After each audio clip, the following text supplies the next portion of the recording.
Bom, pessoal, boa noite. Vamos dar início a mais um encontro nosso aí da disciplina de probabilidade estatística. Bom, seguindo o nosso planejamento de aula, o que a gente tem para ver a partir de agora é sair um pouco da estatística descritiva e começar a permear a questão das inferências, né, na parte de probabilidade. Nós vamos começar a ver como que a gente pode utilizar algumas ferramentas da estatística descritiva para o suporte no nosso intento em descobrir como tomar decisões mais assertivas usando os dados ao nosso favor, tá? Sem mesmo que a gente tenha acesso a todos os dados de uma vez só. A gente vai ver isso a partir de hoje com calma, passo a passo, tá? Mas de antemão eu peço que vocês assistam com muita atenção, porque a partir de agora a gente começa a ver alguns conceitos teóricos, que não só matemáticos, que é muito interessante que a gente consiga fundamentar isso para que a gente consiga depois lá na frente entender os cálculos, tá? Isso aqui é um efeito dominó. Se você não entendeu fundamentação teórica, você vai ficar perdido nos cálculos. Os cálculos são bem simples, mas se você não tiver fundamentação teórica e entender o que você está fazendo e o que aqueles dados estão te dizendo, vocês vão ficar provavelmente aí um pouco confusos, tá? Então hoje a gente vai começar a ver essa questão de intervalo de confiança, usando distribuições de probabilidade. E a partir de hoje, né, hoje provavelmente não vai dar tempo, mas a continuação desse tópico que a gente vai ver hoje é o teste de hipóteses. Tá? Mas vamos lá. Então a pergunta inicial é que fica para a gente começar a entender, né, fundamentar esse tipo de raciocínio é o seguinte: será que é possível obter informações de um conjunto populacional muito grande? Ou então, se esse conjunto populacional é muito difícil de coletar? Pare para pensar na seguinte situação: será que vai ser sempre fácil você coletar uma massa de dados suficientemente grande ou completa para que você possa fazer o estudo dela? Será que qualquer problema que você precisar resolver usando estatística vai te permitir facilmente coletar esses dados? Então essa é uma pergunta que a gente pode fazer, tá? Então, o que fica de importante, né, em detrimento dessa pergunta, é o texto aqui está dizendo, que essas informações necessárias para o pesquisador, na maioria das vezes, elas são desconhecidas. Por que a gente diz que elas são desconhecidas? Porque na maioria das vezes não vale a pena você coletar uma quantidade, uma massa de dados muito grandes, dependendo do problema, da complexidade do problema que você está lidando. É o que acontece nos censos que o IBGE realiza, nas pesquisas que são publicadas em jornais, né?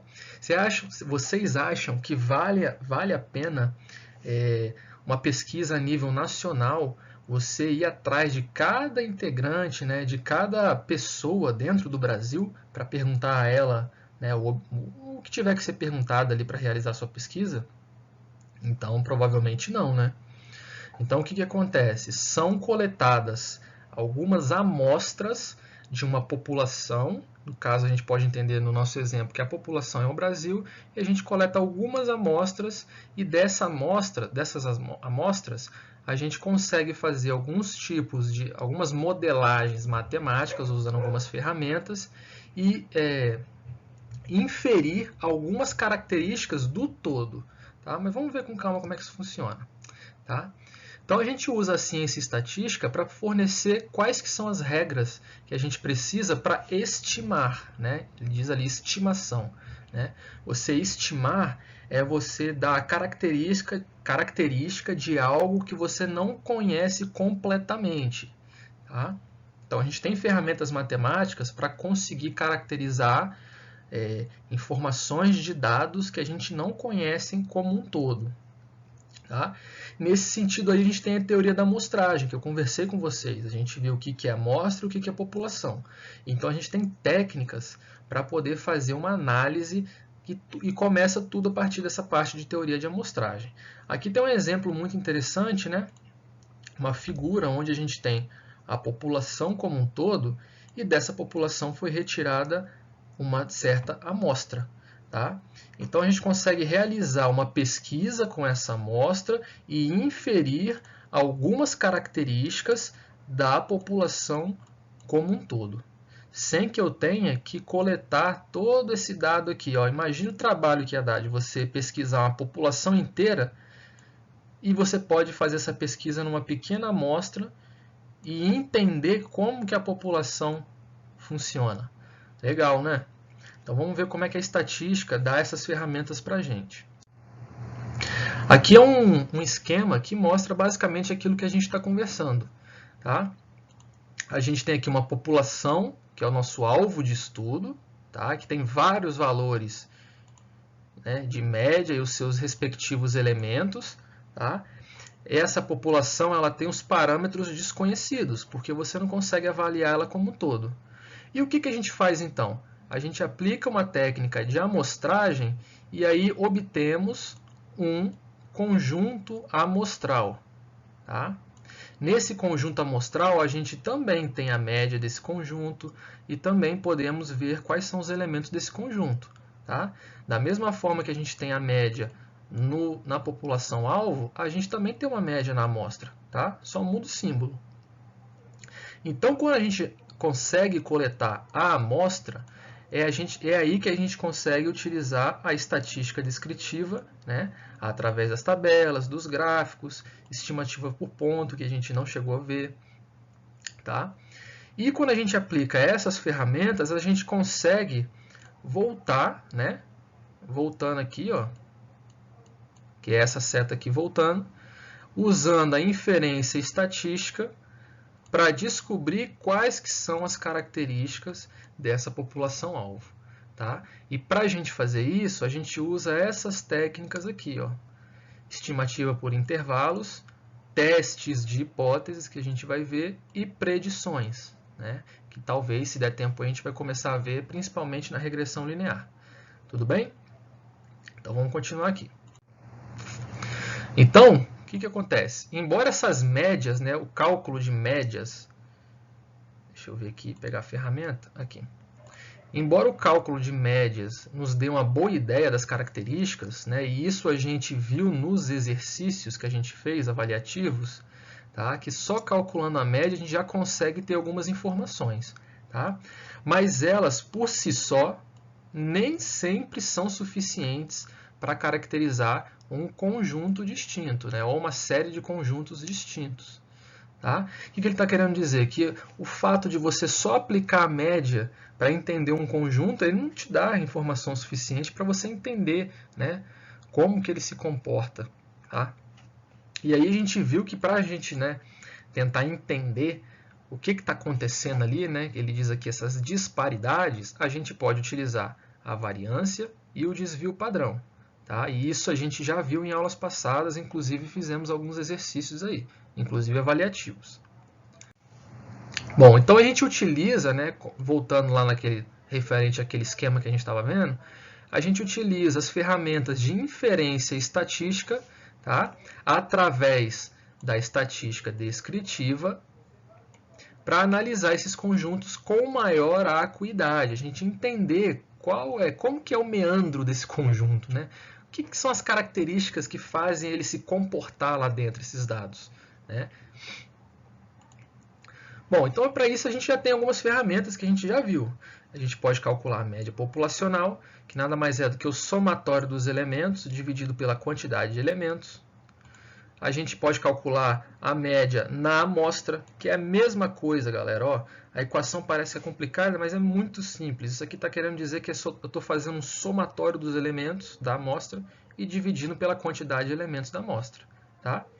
Percebam novamente que quando é populacional, você tem uma média chamada μ.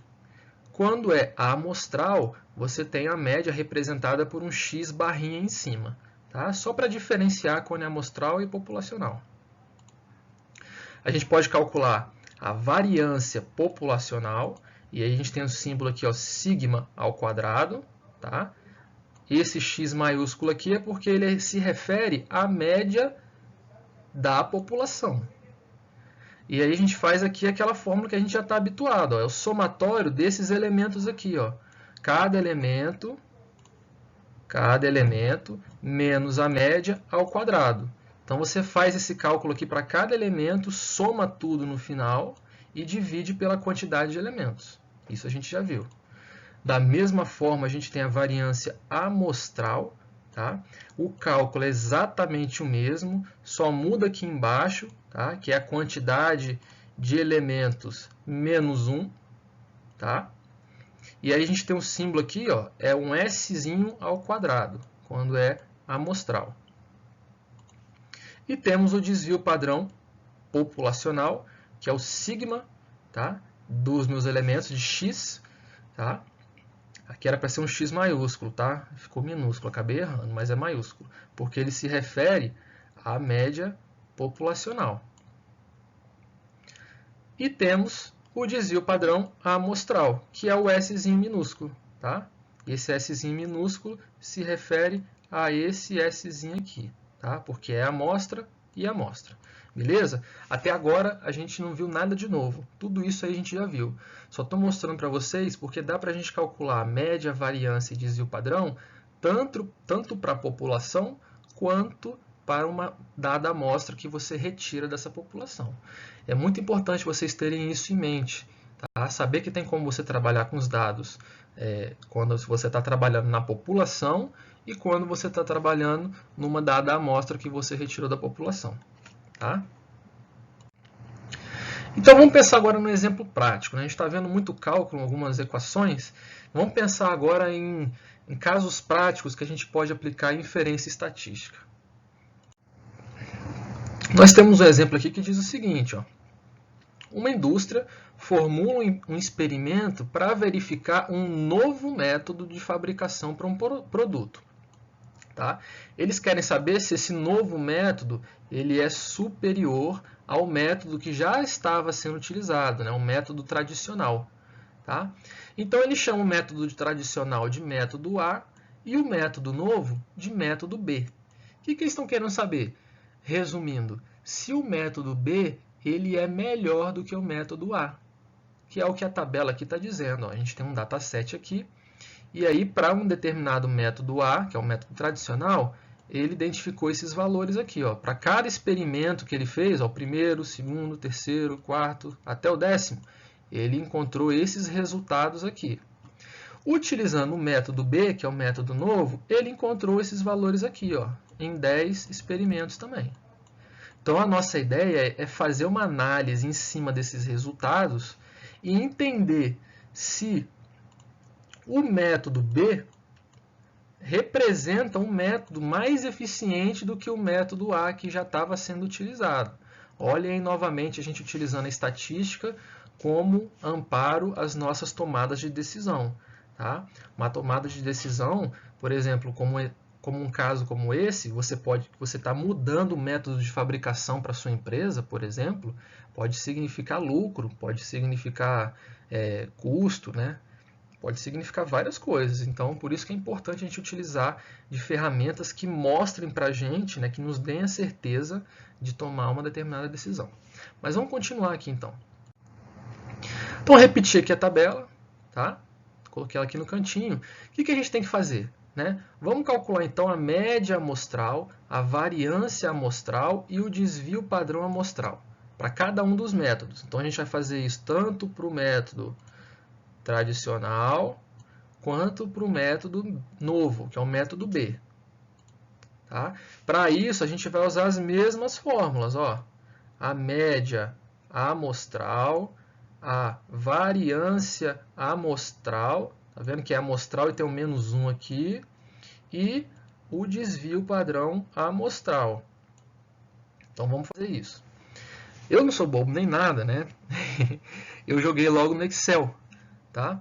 E o que essa planilha aqui do Excel está me dizendo? Ó, aqui eu fiz uma coluna chamada valor do teste, tá? Então aqui tem os valores que foram fornecidos para o método A.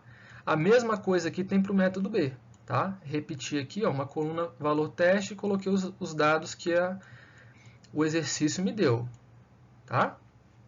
O que eu fiz aqui? Calculei a média, joguei uma formulazinha no Word para não ter que calcular na mão, tá? Então ele fez aqui a média do método A, fez a média, deixa eu só anotar aqui, que aí fica mais fácil da gente ver. Aqui a média do método A aqui é a média do método B. Tá? O que é a média? É o somatório de todos esses elementos aqui dividido pela quantidade de elementos. Tá? Então, é a soma disso dividido por 10. Tá? São 10 experimentos. A mesma coisa eu fiz aqui em B. Então, a primeira coisa que a gente achou foi o seguinte. Ó, achamos que a média de B, essa média aqui, ela é maior do que a média de A. De forma consecutiva, né, calculamos a média, vamos calcular aqui a variância agora. Ó. Tá?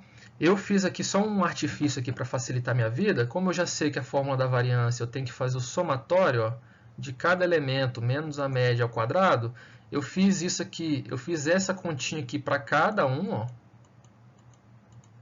para cada um. E no final aqui, eu fiz uma continha que divide isso aqui tudo pela quantidade de elementos menos 1. Tá? Então, eu fiz isso no Excel direto. Você pode fazer isso manual também, tá? Passo a passo. Aconselho, inclusive, que façam. Beleza? É só substituir naquela formulazinha lá, não tem segredo nenhum. Aqui eu automatizei usando o Excel. Então, achei a variância para A, 8,4204, e achei a variância para B, 13,3249. Novamente, encontramos que a variância de B é maior que a variância de A. Fiz aqui no final o cálculo para achar o desvio padrão de A e o desvio padrão de B. Novamente, o desvio padrão de B ele é maior que o desvio padrão de A. Agora fica uma pergunta. Será que a gente consegue decidir, né, falar para alguém que o método B ele é melhor do que o método A só porque a média dele é maior do que a média do A? E aí? Então, façam-se essa pergunta, né, a si mesmo, vamos dizer assim. Né? Pense um pouquinho. Se precisar, para o vídeo e pensa um pouquinho, né, filosoficamente falando. Tá? Parece sacanagem, mas não é não. Porque às vezes a gente fica aqui lidando com o número e a gente não para imaginar o que esse número está querendo dizer para a gente. Então, fica essas duas perguntas aí. O que eu quero dizer para vocês é que essa média, né, esses parâmetros que a gente encontrou, esses parâmetros, eles são insuficientes, tá? Para eu dizer estatisticamente qual que é melhor. Tá? Então, a gente não é capaz de dizer que o método B ele é melhor que o método A, mesmo a média do B sendo maior do que a média do A. Tá? Porque tem coisas estranhas acontecendo ali. Eu achei a média do B maior do que a do A, beleza. Mas e a variância e o desvio padrão? Ficaram maior do que o método A. A gente viu que a variância e desvio padrão não são bons. Tá? A nossa ideia é que eles estejam mais próximos de zero. Quanto mais alto esses valores estiverem, mais variante vai estar os seus elementos no seu conjunto. Tá? Mais, vamos dizer assim, mais confuso, né? Menos linear está a distribuição, está o comportamento desse conjunto. Beleza? Então, essa é uma forma legal de você se imaginar quando vai fazer uma análise. Se você tem um conjunto de dados, achou a variância e o desvio padrão altos, e aí você tem um outro conjunto de dados, achou a variância e desvio padrão um pouco mais baixo, alguma coisa de estranho está acontecendo naquele conjunto que você achou a variância e o desvio padrão mais alto. Tá? É mais ou menos assim que eu raciocino. Tá, beleza. Então a gente não consegue determinar. Mas o que a gente pode fazer para tornar, né, ter uma decisão mais plausível, né, num caso como este ou em outros casos, já que só a média, o desvio padrão e a variância por si só não são capazes de nos dar essas informações. É o que a gente vai ver agora. Tá? Nesse caso, a gente usa as distribuições de frequências. Tá? É uma técnica que a gente consegue analisar como que esses elementos, né, qual que é a frequência de distribuição de vários elementos num dado conjunto. Tá? Então, existem várias formas de você fazer esse estudo. Tá? Existem várias distribuições de frequências. O que a gente vai ver é a mais utilizada, tá, delas, é a mais comum, que se chama distribuição normal. Então, gravem esse nome aí porque ele é muito importante. Tá? Vocês já perceberam isso aí várias vezes durante a vida de vocês, tá? Mas não se deram conta desse padrão de comportamento. Vocês vão ver que é muito interessante. Tá? Então essa distribuição normal, ela foi deduzida lá por de Moivre, sei lá, alguma coisa assim, é um nome francês, né? Lá em 1753, tá? E posteriormente foi redescoberta, né? Foi redesenvolvida, né? Com maior robustez matemática por Laplace, né? Alguns anos depois, e depois por Gauss, né? Mais alguns anos depois, lá já em 1809. Tá? Esse nome normal, né? É porque ela faz uma análise que consegue dar para a gente a forma de distribuição de frequências de erros.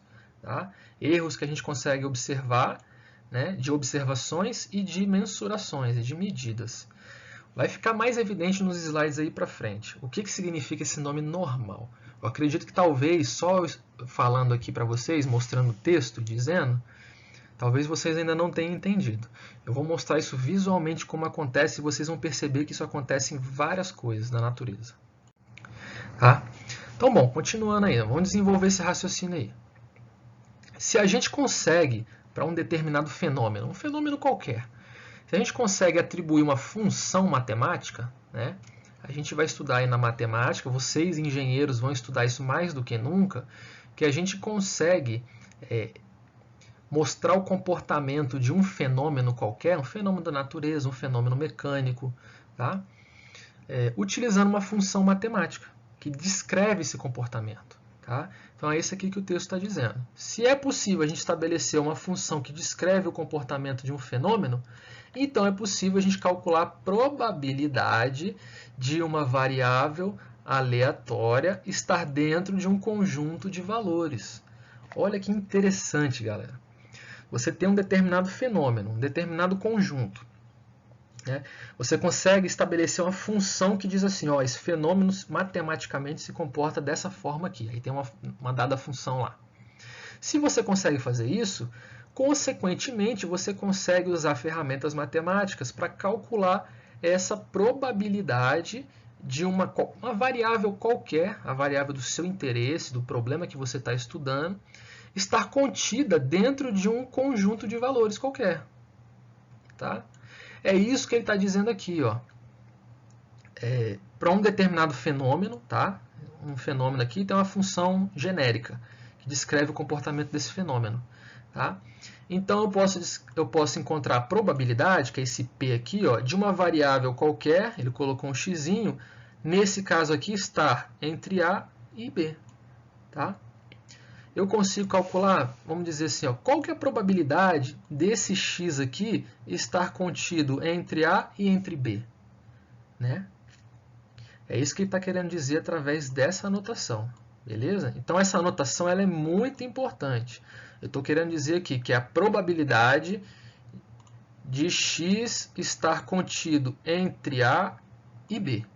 Tá? Porque eu estou usando esses sinais aqui. Ó, x é maior do que A e menor do que B. É a mesma coisa que eu dizer que x está entre A e B. Então, eu estou querendo calcular qual que é a probabilidade de x estar entre A e B. E aí a gente consegue descrever isso aqui através de um gráfico, que é isso que ele está mostrando aqui, tá vendo? Eu tenho uma reta aqui chamada reta A e uma reta B. Tá? Percebam que tem uma área pintada aqui embaixo desse gráfico. Ó. Tá? Lá na frente a gente vai ver o porquê dessa área aqui, o que ela significa para a gente. Tá? Por enquanto, fiquem espertos aqui e tentem visualizar que existe uma área aqui que ela corresponde a uma função que tiver aqui em cima. Beleza?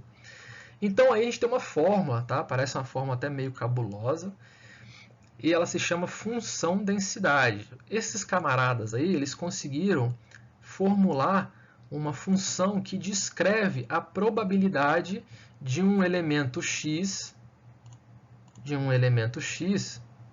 estar entre A e B. Tá? Então, isso pode ser descrito através dessa fórmula aqui, dessa equação, dessa função. Tá? Nessa função aqui, ó, μ é a média, sigma é o desvio padrão, π é aquele π que a gente já sabe, 3,1416, e o Ezinho é o número de Euler. tá? Que é uma constante, está aqui essa constante, só substituir. Beleza? Então, assim, não estou pedindo para vocês decorarem essa fórmula, tá? A gente não vai necessariamente utilizá-la, mas a gente tem que conhecer que existe uma chamada função densidade, a qual a gente consegue calcular a probabilidade de uma variável aleatória estar contida dentro de um intervalo de elementos. Bom, então aqui eu coloquei essa imagem, né, do planeta Terra para dizer isso aqui, ó. A gente vive numa dimensão normal, tá? Por que a gente vive numa dimensão normal? Tá? É só uma analogia, tá? Não é uma regra. É só para ficar mais curioso o tema. Percebam o seguinte: se a gente fosse capaz de mensurar todas as alturas de todas as pessoas do planeta, se a gente fosse capaz de medir o peso de todo mundo, se a gente fosse capaz de calcular qual que é a frequência de chuvas no planeta inteiro, se a gente fosse capaz de calcular a quantidade de notas azuis que todos os alunos do mundo conseguem tirar ao longo do tempo, se a gente fosse capaz de calcular qual que é a probabilidade de sair cara ou coroa em inúmeros lançamentos de moeda, e vários outros exemplos parecidos, etc, etc, etc. O que a gente conseguiria perceber numericamente a respeito disso?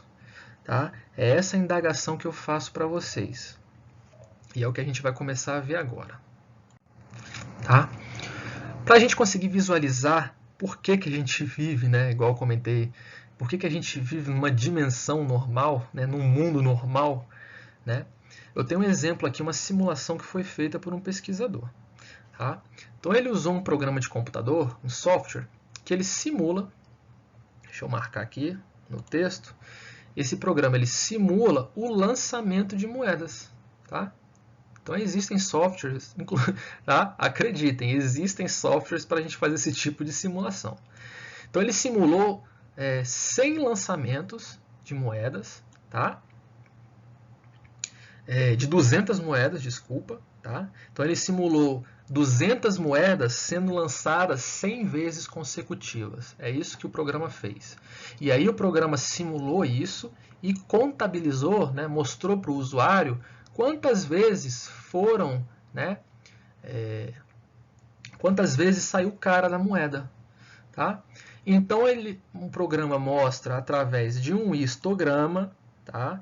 A ferramenta aqui que a gente já viu como que funciona, isso é um histograma que a gente viu na aula passada, quantas vezes foram retiradas, cara.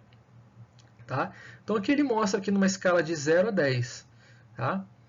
Uma vez aqui ele tirou tantos caras, mais vezes aqui ele tirou mais caras. Tá? Percebam que isso aqui é distribuição de frequências. Tá?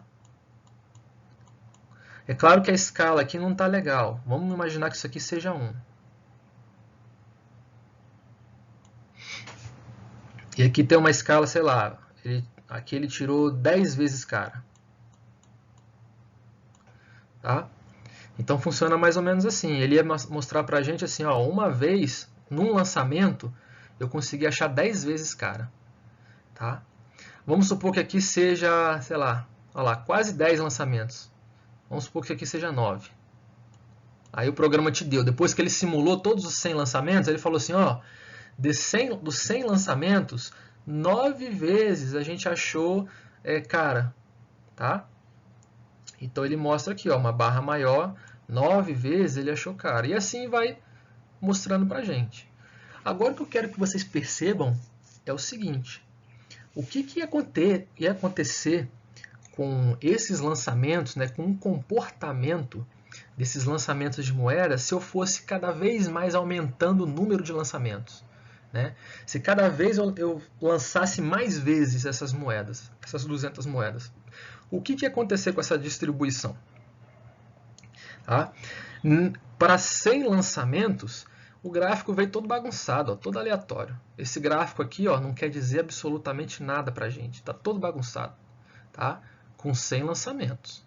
Vamos agora aumentar, né, que foi o que o pesquisador fez.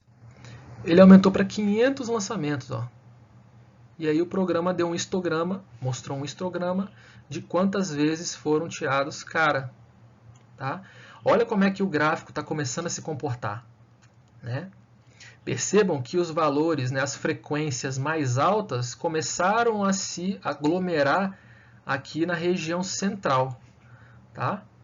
Vamos fazer o seguinte, então, já que está se comportando dessa forma, o pesquisador vai aumentar aí, ó, 2.000 lançamentos, tá?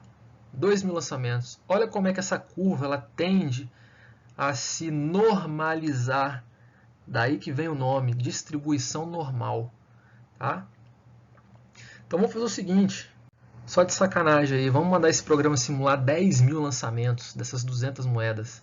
Olha como é que está ficando cada vez mais perfeito, tá? Está cada vez ficando mais bem distribuída essa curva, tá? Vamos fazer então só para acabar de sacanear o programa, vamos colocar aqui 100.000 lançamentos. Olha o que aconteceu. É aí que eu queria chegar, galera. A curva ficou perfeitamente normalizada no formato de um sino, tá?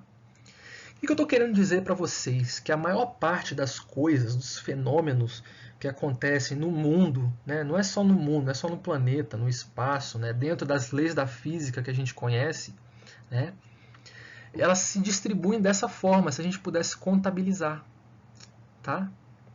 Por exemplo, se eu pudesse contabilizar no mundo o peso de todo mundo, se eu pudesse formar um dataset com o peso de todo mundo no planeta Terra, eu ia perceber que a maioria das pessoas tem um peso aqui, ó, tá? É esse tipo de comportamento que eu estou querendo mostrar para vocês. E à medida que esses pesos, né, vamos usar o exemplo de peso, ele vai se distanciando de uma média, né, que é a média que a maioria das pessoas tem esse peso, tá? À medida que esse peso se distancia dessa média, vai ficando cada vez menor o número de pessoas que têm esses pesos diferentões, vamos dizer assim, tá?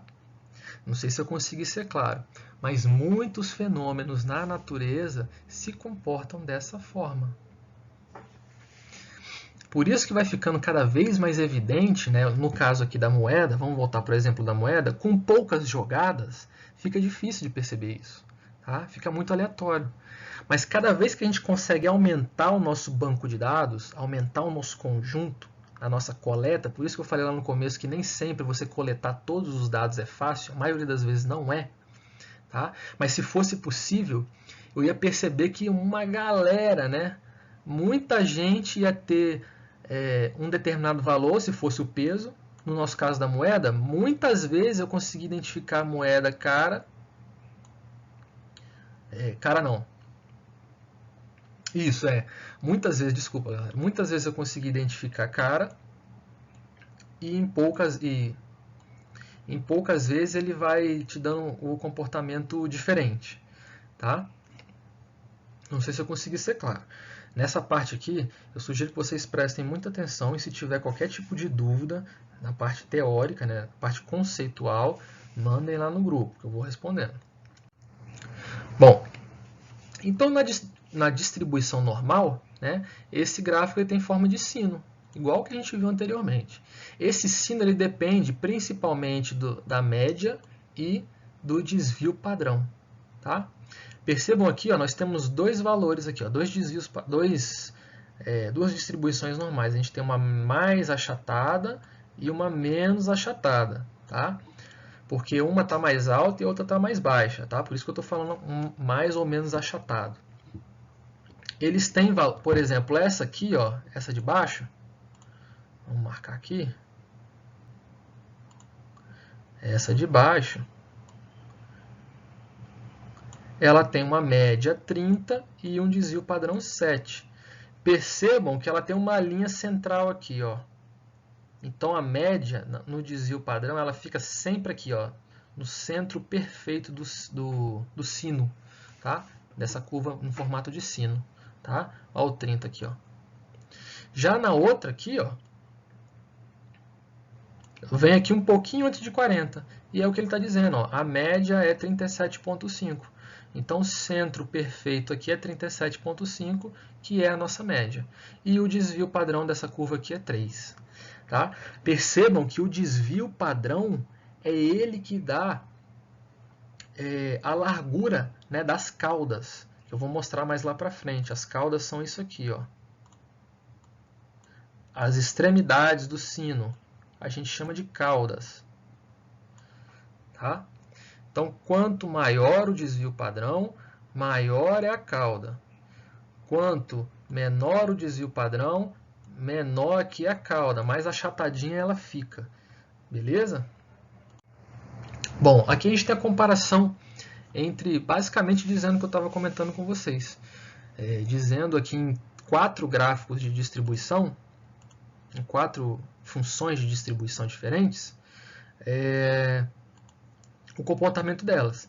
A gente tem uma aqui vermelha, ó, a vermelhinha, e aqui as informações da vermelhinha. Ó. A média é 0 e a variância, ele usou aqui a variância, tá? Mas você pode usar o desvio padrão. A variância é 0,2, tá? Então, se eu traçar uma reta aqui, ó, dá lá no 0, tá? O verdinho, ó, a média também é 0 e o desvio padrão é 1, tá? A variância, desculpa. Se eu marcar aqui no verdinho, ó, bate lá no 0 também, tá? E percebam que o achatamento ficou um pouco maior. E por assim vai, por aí vai, tá? Tanto para o azul quanto para o rosa. Tá? Aqui, novamente mostrando para vocês o que é a cauda, tá? As caudas, no caso, né? Que a gente tem várias. Para cada um desses gráficos aqui, ó, a gente tem as suas respectivas caudas, tá? Que é um lado e o outro do sininho. Tá? Olha que coisa interessante, galera. Aí que eu peço para vocês prestarem muita atenção. Cada um, lembra lá da área embaixo do gráfico, na função densidade? Cada uma dessas distribuições aqui tem uma sua respectiva área. Olha que interessante. Nesse vermelho aqui eu tenho essa área em vermelho. Tá? E olha que interessantíssimo também. Foi convencionado, tá? Utilizando ferramentas matemáticas, que a área total que está contida embaixo de cada um desses gráficos equivale a 1, ou 100%. Tá? Então fiquem espertos, porque daí a gente já começa a perceber a ideia da probabilidade. Tá? Talvez você já tenha assimilado isso aí, a questão da área embaixo do gráfico com a probabilidade de um evento ocorrer. Da mesma forma aqui, ó, no verdinho, eu tenho a área aqui, ó, tá? Tudo isso aqui representa 1, ou 100%. No azul, a mesma coisa, ó, tudo isso aqui representa 1, ou 100%. No rosa, a mesma coisa, tudo isso aqui representa 1, ou 100%. Tá? Então, assim, é muito importante vocês entenderem essa abstração que a gente está fazendo aqui agora. Bom, então, se a área embaixo de uma curva, né, a área total embaixo de um determinado sininho, vamos dizer assim, representa 1, ou é a mesma coisa que eu dizer que representa o 100%, se eu divido esse sininho nessa curva de distribuição normal em 2, perfeitamente centralizado, que a gente não sabe que isso aqui é a média, ó. Eu falei com vocês, ó, isso é a média, isso é a média. Se essa área total embaixo de cada um desses gráficos é 100%, a metade é 50%. Tá? Então, nesses gráficos aqui, ó, isso aqui é 50% de chance, ou 0,5%, e isso aqui é os outros 50% de chance do evento acontecer. Tá? Se eu apagar aqui, ó, a mesma coisa nesse outro gráfico. Ó. Isso aqui tudo representa 50% de chance e isso aqui tudo representa os outros 50% de chance, que fecha o 100 no final. Tá? Então, aí, novamente, a gente desenvolvendo essa abstração aí da área do gráfico, embaixo do gráfico, e a probabilidade do evento ocorrer. Tá? A área total embaixo da curva é 100%. Se a gente divide a área no meio perfeito, e esse meio é a média que a gente calcula, 50% para a esquerda é metade, né, da probabilidade, e a outra metade, a metade da direita, é os outros 50%. Bom, então a gente consegue, para um determinado conjunto aqui, ó, um intervalo A a B, calcular a probabilidade do evento acontecer. Tá? Olha que interessante isso aqui. Ó. Usando aquele conceito que a gente está conversando, ó, essa área aqui representa a probabilidade de uma variável estar contida dentro desse intervalo. Ó. A e B. E é o que ele está dizendo aqui para você. Ó. Probabilidade de uma variável estar contida entre A e B. Para eu achar essa probabilidade, eu tenho que achar que área que é essa aqui. Só que aí, galera, vem a parte legal. Não sei se vocês já estudaram ou estão estudando integrais, tá? Mas para você calcular a área de uma curva, né, num gráfico, você tem que aplicar a ferramenta integral. Tá? O que ele está querendo dizer aqui para vocês, eu vou dar uma resumida, não se assustem. Tá? É que para eu encontrar a probabilidade de x, né, uma variável aleatória, estar entre A e B, eu tenho que fazer a integral do ponto A até o ponto B, né, ó, ponto A ao ponto B, da nossa função densidade. Olha ela que linda aqui, ó. Aquela função que a gente viu lá no começo daqui do tópico da nossa aula de hoje. Tá? Então, a gente basicamente está integrando a função densidade do ponto A ao ponto B. Tá? Uma integral definida, porque eu estou dizendo que é de A a B. Só que aí mora um problema. Tá? Porque esse tipo de integralização, vamos dizer assim, ela utiliza ferramentas de métodos numéricos, que são ferramentas bem complicadas de se manusear. Tá? Além disso, esse tipo de integralização ela não consegue te dar um resultado real, que você consiga entender ele e usar em termos práticos. Tá? Então, assim, por enquanto, é só isso. Tá? Não vou entrar em termos do cálculo e matemáticos para dizer o porquê que isso acontece, porque não é o objetivo da nossa aula. Tá? Então, para o momento, entendam que não é interessante para fins estatísticos, né, práticos, a gente calcular a integral toda vez que quiser achar a probabilidade de um evento acontecer. Tá? Porque a gente ia ter que usar ferramentas complexas e usar uma série de tabelas específicas para cada combinação de média e desvio padrão. Então, como é que a gente faz isso para facilitar a nossa vida? A gente usa a padronização, tá? Padronização da distribuição normal, que é fazer isso aqui. Ó. Olha a formulazinha mamata. Tá? Esse z aqui é a nossa variável padronizada. Eu vou transformar x, uma variável aleatória x. Cadê? Uma variável aleatória x, que eu já tenho no meu exercício. Eu vou transformar ela numa variável padronizada que a gente chama de z. Tá? Como que eu faço essa padronização? Esse cálculozinho aqui besta. Ó. Eu vou pegar a minha variável de interesse, vou diminuir pela média que eu calculei do meu conjunto, dividir isso aqui tudo ó, pelo desvio padrão que eu também já tenho calculado, né, que eu já vou ter calculado no meu conjunto. Tá?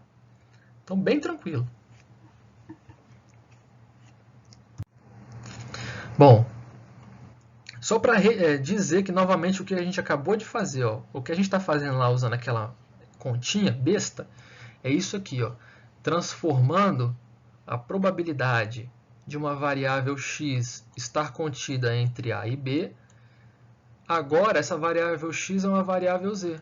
A probabilidade de uma variável z estar contida entre z1 e z2. Tá?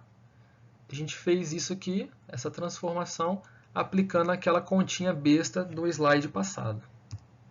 Tá? Então, beleza. Por que a gente faz isso? Né? Eu comentei com vocês. Né? A ideia é a gente fugir de usar métodos numéricos, né? Ferramentas matemáticas mais sofisticadas, mais complexas, porque elas não são práticas. Né? Diria para vocês que é até inviável a gente ficar fazendo esse tipo de abordagem. Tá?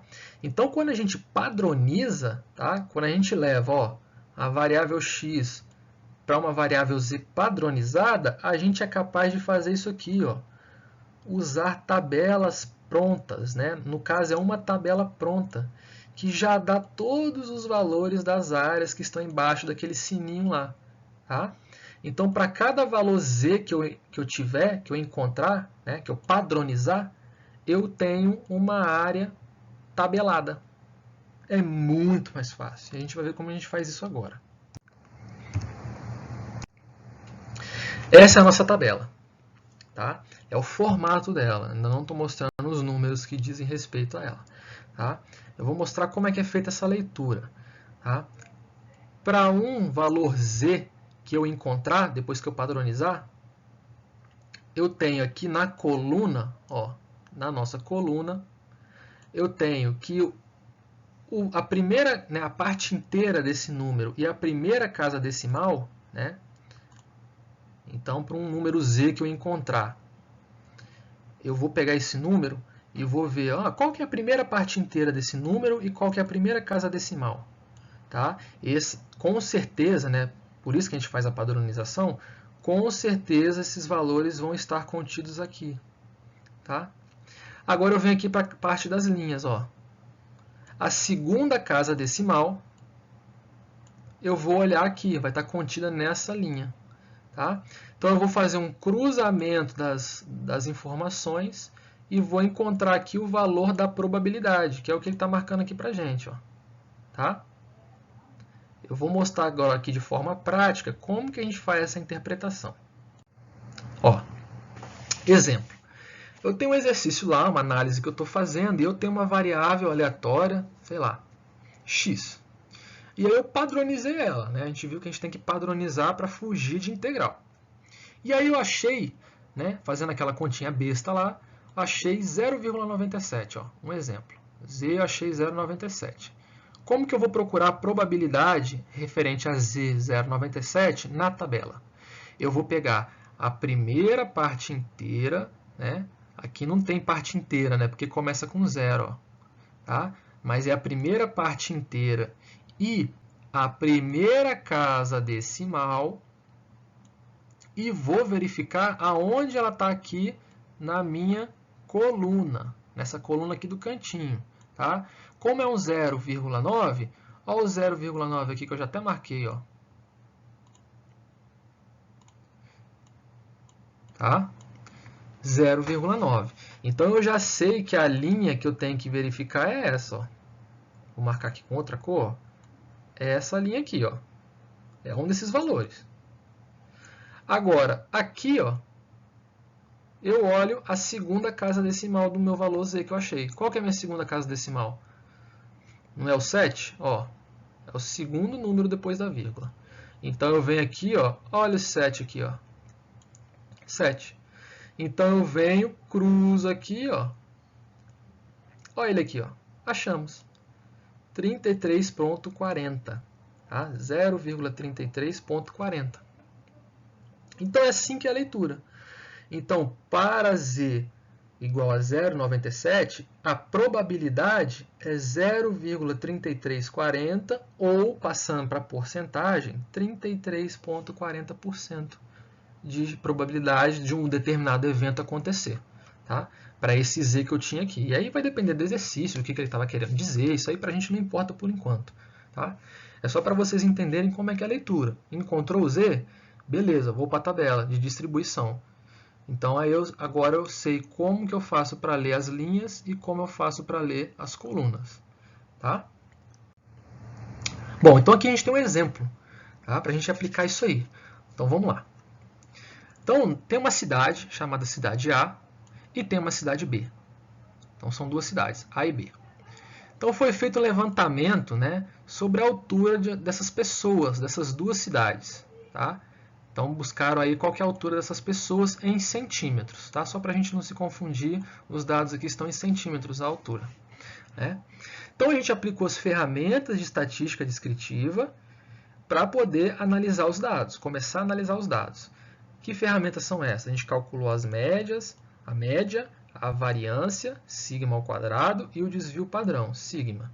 Então, já foi dado aqui para a gente, ó, a média das alturas na cidade A, da população A, é 174. Consequentemente, a variância é 64, o desvio padrão é 8. Na cidade B, população B, calcularam lá, a média deu 178, a variância 1 e desvio padrão 1. Tá? Então, veio um pesquisador e se perguntou a seguinte coisa, né? Qual que é a probabilidade, né, dele encontrar pessoas, né, em cada uma das cidades, A e B, que tenham entre a média, tá? No caso aqui na cidade A, ó, entre a sua média A e 1,80, tá? 180 centímetros. O que ele está perguntando? Bom, na cidade A, qual que é a probabilidade de eu encontrar pessoas com alturas entre 1,74 e 1,80? Na cidade B, vou marcar aqui, ó. Qual que é a probabilidade de eu encontrar pessoas com altura entre 178, que é a média B, e 1,80 também, tá? Qual que é a probabilidade de eu conseguir encontrar esse tipo de padrão na cidade A e na cidade B? Então, a gente vai aplicar essas ferramentas aí, a distribuição normal para auxiliar a gente, tá? Usando aquela ideia do gráfico de sininho. Bom, repetir a tabela aqui em cima, tá? E resumindo, né? Vamos colocar aqui em termos de notação matemática, o que a gente está querendo encontrar é isso aqui, ó. Na cidade A, qual que é a probabilidade de eu encontrar uma pessoa que tenha altura entre o valor da média e a altura de 1,80? Na cidade B, qual que é a probabilidade de eu encontrar um camarada que tenha altura entre a média e 1,80 também, tá? Além disso, se eu fosse comparar as duas cidades, qual que é a probabilidade maior disso acontecer? Tá? Então vamos ver aí, vamos montar passo a passo. Vamos fazer aqui. Primeira coisa é padronizar, não é? Lembra que a gente tem que padronizar as variáveis, sair de x e ir para z para fugir de integral. Então vamos começar em A. Vou aplicar a fórmula da padronização, ó, z. Só substituir, ó. 180 é o nosso número de referência, não é? 1,80 m, tá? Menos a média na população A é 1,74 m, ou 174 centímetros. E o desvio padrão é 8. Só substituir. Calculando, achamos Z 0,75. Vamos fazer a mesma coisa com B. A mesma fórmula. Substituir, ó, meu valor referência, 1,80 m. Agora que eu mudo, ó, a média na população B é 1,78 m, não é mais 1,74 m. E o desvio padrão aqui também muda, ó, é 1, tá? Que foi o dado pelo exercício. Se eu calcular isso tudo, acho Z padronizado, 2. Tá?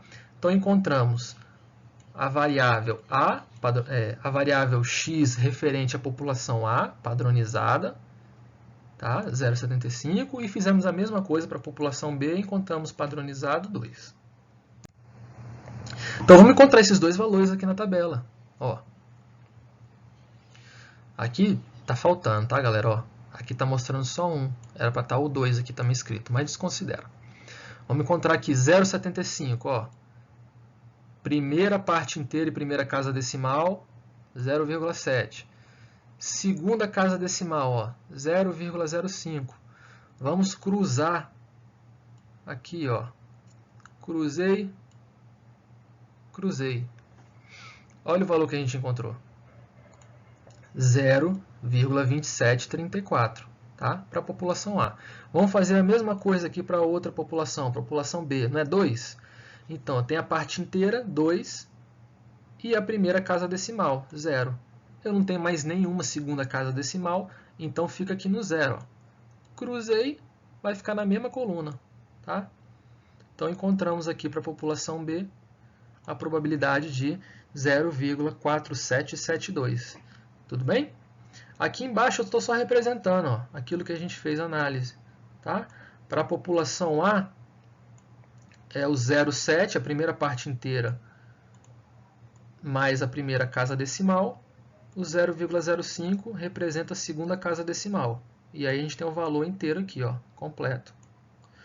Aqui para a população B, ó, primeira parte inteira mais a casa decimal, a primeira casa decimal. Não temos nenhuma segunda casa decimal, então fica 2, tá? É o 2 que a gente tinha encontrado. Beleza? Muito fácil, né? Então, a gente já tem os dados, ó. A probabilidade de eu encontrar alguém que meça entre 1,74, que é a média, que já foi dada para a gente, e 1,80 na cidade A, foi o valor que a gente encontrou tabelado, que é o 0,2734. Tá? Ou, traduzindo aqui, né, para porcentagem, que fica legal, fica uma notação mais interessante, 27,34%. Tá? Isso aqui é o valor da área, que a gente não precisou calcular usando integral. A tabela, né, a padronização que a gente fez, passar de x para z e usar a tabela, permitiu essa facilidade para a gente. Da mesma forma, lá na cidade B, a probabilidade de encontrar alguém que meça entre 1,78, que já era a média que foi dada, e 1,80, é de, olha o valor tabelado aqui, 0,4772. Ou, passando para a porcentagem, 47,72%. Tá?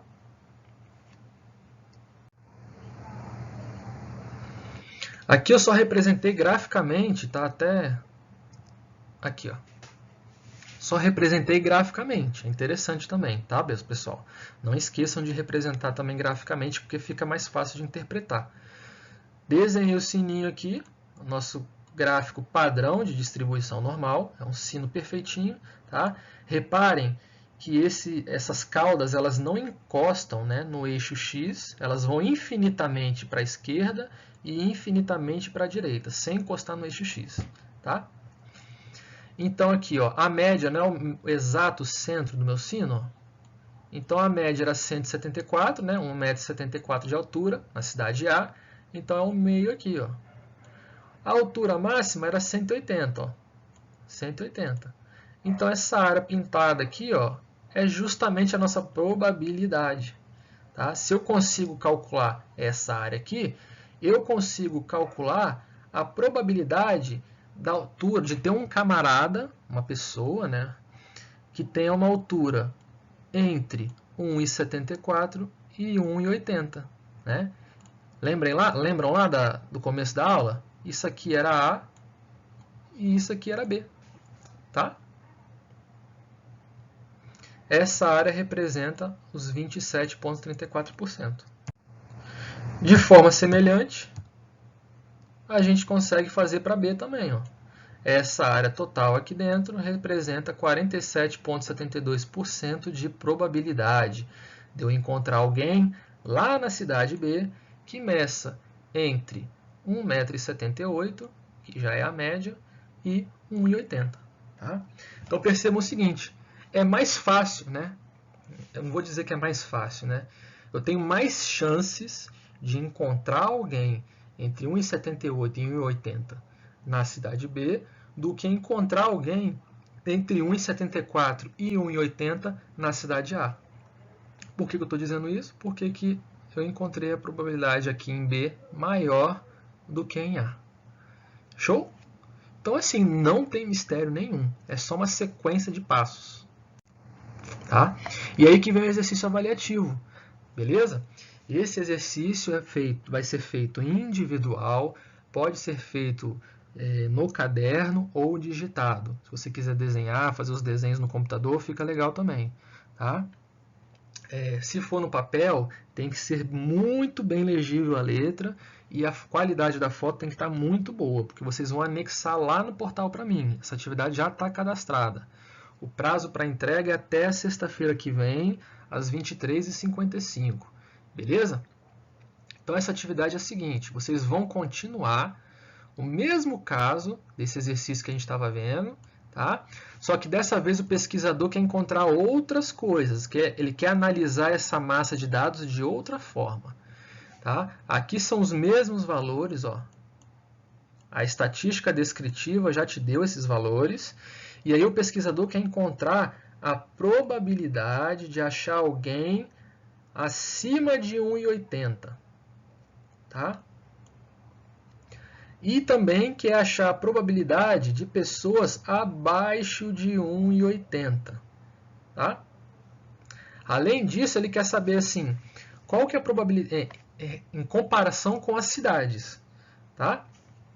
Então vocês vão fazer o mesmo raciocínio, resumindo, vocês vão fazer o mesmo raciocínio do exemplo que eu acabei de passar para vocês. Só que dessa vez vocês vão encontrar, tanto para a cidade A quanto para a cidade B, a probabilidade de achar pessoas acima de 1,80. Tá?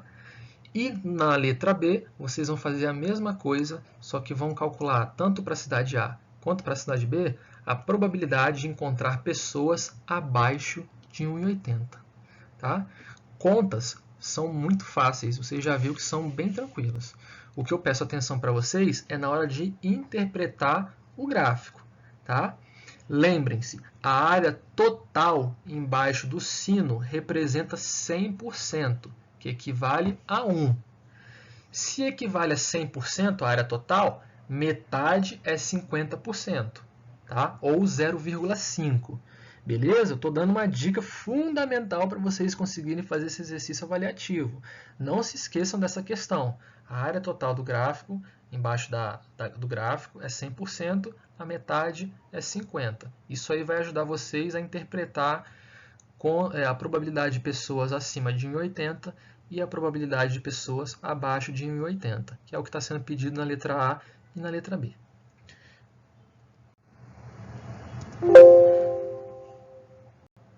Beleza, pessoal? Bom, no mais é isso. A partir da aula de hoje, né, na semana que vem, a gente vai começar a ver testes de hipóteses e, se der tempo, vamos começar a ver regressão linear. Tá bom? Um abraço, até mais. Fiquem atentos aí com relação aos prazos. Mandem as suas dúvidas aí no grupo. Eu vou estar disponível. Mandem áudio, mandem tudo. Tá? Só vou pedir um apoio de vocês, porque a gente tem um grupo no WhatsApp, mas eu não tenho tempo para ficar respondendo todo mundo, né? De madrugada, em outras noites que não são a aula de vocês, porque eu tenho as minhas obrigações pessoais e tenho outras turmas que eu também dou aula. Tá? No total eu tenho 4 turmas. Então, assim, eu não tenho tempo assim tão disponível, às vezes, no momento que vocês estão fazendo a atividade durante o dia, para sanar alguma dúvida de vocês. Tá?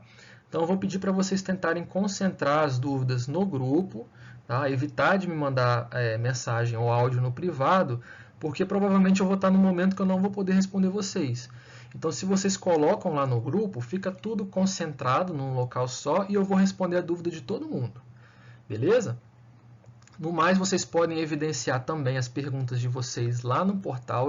Eu confiro o portal acadêmico todo dia, lá no fórum. Tá? Lá também é uma ferramenta legal para colocar as dúvidas. Beleza? No mais, é isso aí. Forte abraço, boa aula, bons estudos. Aconselho que vocês refaçam o exemplo no caderno, até pegar a manha do raciocínio, para depois tentar fazer a atividade avaliativa. Beleza? Um abraço, até mais.